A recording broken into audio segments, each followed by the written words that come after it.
বুমরা ও সূর্যকুমারের দাপটে মুম্বাইয়ের টানা পঞ্চম জয়। মুম্বাই ইন্ডিয়ান্সে আইপিএলের শুরুর দিকটা ছিল একটু মন্দ, তবে ইনজুরি কাটিয়ে ফিরেছেন জাসপ্রীত বুমরা। তারপর থেকে চলছে দিন বদলানোর চিত্র। মুম্বাই এখন 5 ম্যাচে 5 জয় নিয়ে একদম ফর্মে। সর্বশেষ জয় এলো লখনৌ সুপার জায়ান্টসের বিরুদ্ধে, যেখানে তারা 54 রানে জিতেছে।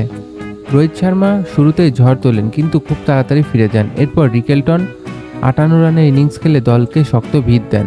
সূর্যকুমার যাদব 28 বলে 54 রান করে আইপিএলে 4000 রানের মাইলফলক ছুঁয়েছেন। শেষের দিকে ধীর ও কার্বিন বস ঝোড়ো কেমিও খেলেন 11 বলে 25 রান ও 10 বলে 20 রান করে মুম্বাইকে 215 রানে পৌঁছে দেন। লখনৌ শুরুতে উইকেট হারায়। মিচেল মার্শ আর নিকোলাস পুরান চেষ্টা করলেও বুমরা ও বোল্টের বোলিংয়ে তারা দাঁড়াতে পারেনি।